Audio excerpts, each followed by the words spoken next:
અમદાવાદ શહેરમાં સતત બીજા દિવસે વરસાદી માહોલ છે। શહેરના અનેક વિસ્તારમાં વરસાદી વાતાવરણ જોવા મળ્યું। એસજી હાઈવે સાઉથ બોપલ ઇસ્કોનમાં વરસાદના કારણે પાણી ભરાયા તો શિવરંજની શ્યામલ વટવામાં પણ ભારે વરસાદ છે। વરસાદથી રસ્તાઓ પર પાણી વહેતા થયા છે। સવારથી સતત વરસાદ વરસી રહ્યો છે, જેના કારણે વાહન ચાલકોને હાલાકી પડી રહી છે।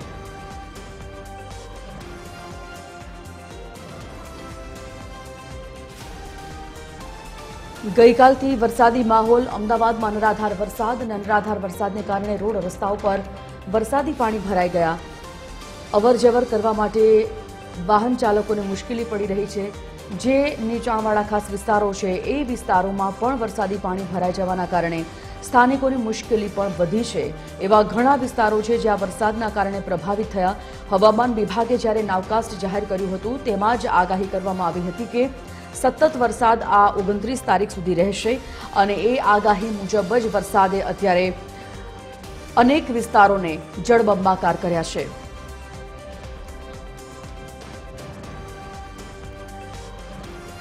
સંવાદદાતા અભિષેકસિંહ વાઘેલા લાઈવ જોડાઈ ગયા છે। અભિષેક પાસેથી વિગતો જાણીએ। અભિષેક, લગભગ 24 કલાક ઉપરનો સમય થઈ ગયો છે। સતત વરસાદ વરસી રહ્યો છે।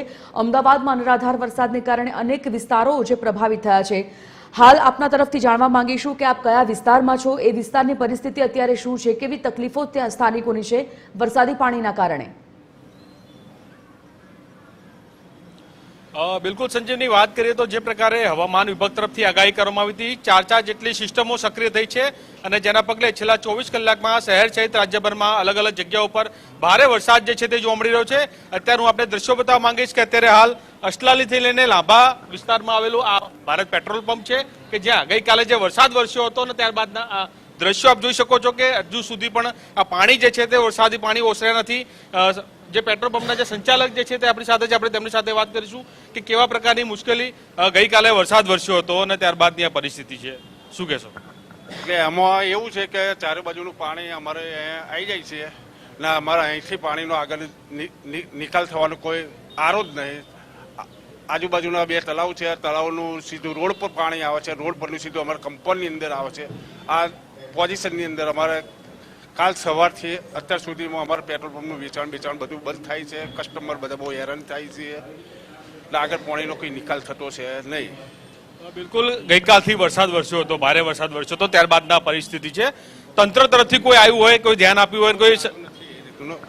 કોઈ તંત્ર તરફથી કોઈ આવ્યું નથી ને રોડ પરનું પાણી ટોટલી અમારા કમ્પાઉન્ડની અંદર ખાડાની અંદર પંપ છે એટલે પંપની અંદર પાણી ભરાઈ જાય છે એટલે પાણીનો કોઈ નિકાલ આગળ થતો નથી। બિલકુલ, તંત્ર તરફથી કોઈ પણ કામગીરી નથી કરી। તમારા તરફથી હવે પાણી કઈ રીતે નીકાળવાનો પ્રયત્ન કરવામાં આવશે? અમારી મોટરને એવું મૂક્યું છે પણ પાણી તો કોઈ ઓછું થતું જ નથી। જેટલું પાણી નીકળે છે એટલું પાછળના તળાવનું પાણી બધું અંદર સંગ્રહ થાય છે અને પાણીનું લેવલ જે છે પોઝિશનમાં એની એ જ પોઝિશનમાં રહેશે। છેલ્લા કેટલા સમયથી આ પ્રકારની પરિસ્થિતિનો જોવા મળી રહી છે? 3-4 વર્ષથી આની આ જ પોઝિશન છે। દર વર્ષે પાણી ભરાય છે, એની જગ્યાએ આ વર્ષે થોડું પાણી વધારે ભરાઈ ગયું છે। બિલકુલ સંજીવની, એટલે મહત્વનું કહી શકાય કે તંત્ર તરફથી કોઈ અહીં જોવા નથી આવ્યું। હજુ પણ આપ દ્રશ્યો જોઈ શકો છો કે આ પેટ્રોલ પંપના દ્રશ્યો જે છે કે જ્યાં પાણી જે છે તે ઘૂંટણસમા પાણી જે છે તે ભરાયા છે। સાથે સાથે મહત્વનું કહી શકાય કે ગઈકાલે વરસાદ વરસ્યો હતો, ત્યારબાદ રાત્રે વરસાદ જે છે તે વિરામ લીધો હતો, તેમ છતાં પણ હજુ પણ આ પાણી જે છે તે એમને જોવા મળી રહ્યા છે। ઘૂંટણસમા આ પાણી જે છે તે ભરાયા છે અને સૌથી મહત્વની બાબત કહી શકાય કે આના કારણે થઈને અહીં આવતા જતા જે વાહનો જે છે તેમાં પણ પેટ્રોલ ભરવાની કામગીરી જે છે તે અત્યારે હાલ બંધ કરવામાં આવી છે। સાથે સાથે મહત્વનું કહી શકાય કે જે પ્રકારે વરસાદ વરસી રહ્યો છે, અવિરતપણે વરસાદ વરસી રહ્યો છે, આજે પણ વરસાદની આગાહી છે, તેને મહત્વનું કહી શકાય કે શહેર છે રાજ્યભરમાં અલગ અલગ પ્રકારના એલર્ટ આપવામાં આવે છે। પરંતુ સૌથી મહત્વની બાબત કહી શકાય કે આ જે વરસાદ વરસ્યો છે અને ત્યારબાદના આ તારાજીના દ્રશ્યો જે છે કે અત્યારે હાલ આ પેટ્રોલ પંપમાં ઘૂંટણસમા પાણી ભરાય છે અને પાણીનો નિકાલ કરવા માટે તંત્ર તરફથી હજુ પણ કોઈ પણ કવાયત હાથ ધરવામાં નથી આવી। જી, જાણકારી માટે ધન્યવાદ અભિષેક। તો જે પ્રકારની અત્યારે પરિસ્થિતિ અમદાવાદની છે, અમદાવાદમાં ઠેર ઠેર પાણી ભરાયા, તંત્ર ફરિયાદ નથી સાંભળી રહી, સ્થાનિકોનું આ કહેવું છે। અને સાથે સાથે જે સુવિધા પહેલેથી મળવી જોઈતી હતી અથવા તો પ્રી મોન્સૂન કામગીરી જે તંત્રએ કરવી જોઈતી હતી તે નથી થઈ, તેના કારણે સ્થાનિકોની મુશ્કેલી વધી છે અને તે ભોગવવાનો વારો પણ એ લોકલ લોકોને આવ્યો છે।